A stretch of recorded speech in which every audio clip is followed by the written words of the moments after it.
तर आता पुन्हा एकदा मी जाणार आहे श्रीधर फडके यांच्याकडे. श्रीधरजी, जसं मगाशी ऋतू हिरवाचा विषय निघाला, आपण सांगत होता तर 88-89च्या सुमारास मला वाटतं तो त्या संदर्भात आपलं बोलणं चाललं होतं. आणि मग त्यातली असंख्य गाणी, म्हणजे माझ्याकडे इकडे लिस्ट आहे.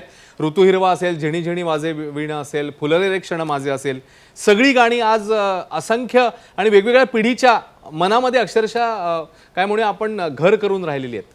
तर त्या ऋतू हिरवाविषयी आणखी आपल्याकडनं जाणून घ्यायचं आहे. श्रीधरजी. तर ऋतू हिरवा, हां, मग ऋतू हिरवा गाणं इतकं लोकप्रिय झालं की एक आठवण मी आपल्याला सांगतो. एका कार्यक्रमामध्ये गाणं आम्ही सादर केलं, म्हणजे एका दुसऱ्या गायिकेने. तिथे एक अंध गृहस्थ आले होते गाणं ऐकायला, कार्यक्रम ऐकायला.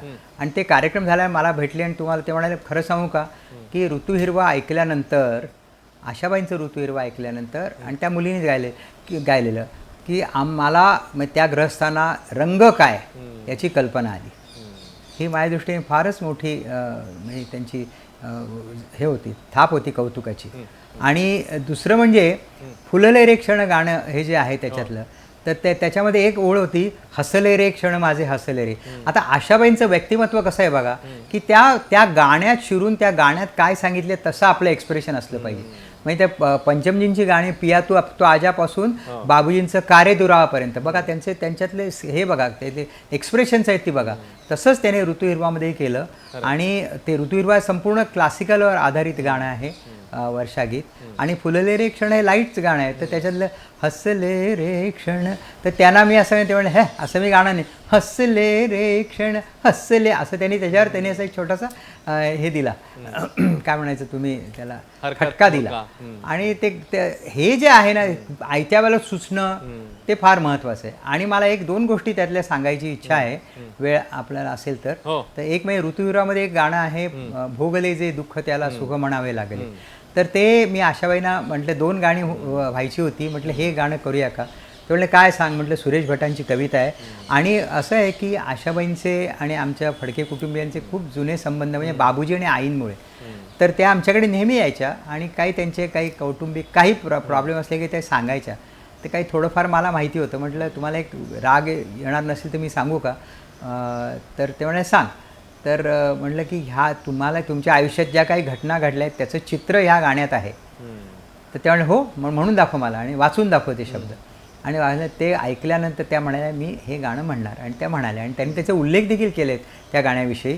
आणि एक नंतर त्यांनी माझं एक 5-6 गाण्यांची अल्बम काढला. माझे एक मित्र आहेत वीरेंद्र उपाध्ये, त्यांनी केला होता तो. तर त्याचं नाव होतं साकार गंधारहा. आणि त्याच्यात वेगवेगळी कविता होत्या, नवीन होत्या आणि काही इतर कवींच्याही होत्या. त्याच्यात एक कविता होती ती इंदिरा संतांची होती. आणि त्याचं असं होतं की एक मुलगी, एक प्रेयसी आपल्या प्रियकराची वाट पाहत उभी आहे वाळूमध्ये, आणि तो येत नाही, ती हळूहळू गाडली जाते. ती म्हणजे वेगळीच कविता होती. म्हणजे रुतत चालले तिळा तिळाने, रुतले तळवे रुतले पाऊल, रुतले पायही उभी तशी मी त्या वाळूवर. आणि मी जेव्हा आशाबाईने ऐकले त्यामुळे मी गाणार आहे. आणि गायल्या स्टुडिओत. आणि स्टुडिओच्या रेकॉर्डिंग झाल्यानंतर बाहेर आल्या आणि एका ठिकाणी भिंतीला टेकून उभ्या राहिल्या आणि त्यांच्या डोळ्यातनं अश्रू यायला लागले. तर मी तिथे गेलो, तर रेकॉर्डिंग देखील तिथे आले. म्हटलं काय झालं. तेव्हा श्रीधर खरं सांगू का. आणि काही महिन्यापूर्वीच त्यांची मुलगी गेली होती, वर्षा.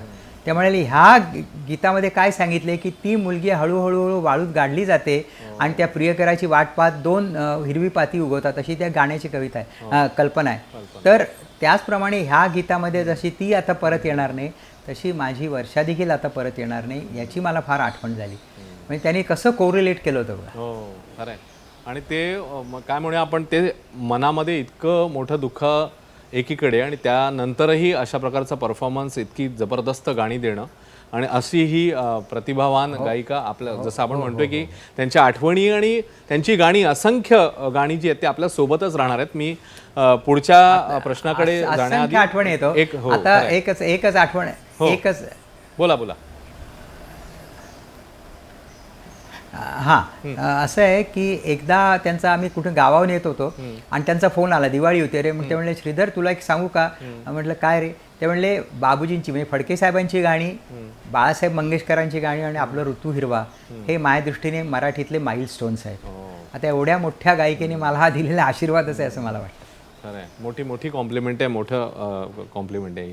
श्रीधरजी, येतो मी आपल्याकडे. पुढे जाण्याआधी मी सुधीर गाडगीजी यांच्याकडे जाणार आहे, पण त्याच्या आधी एक आपण गाणं ऐकूया आणि मग पुढे जाऊया.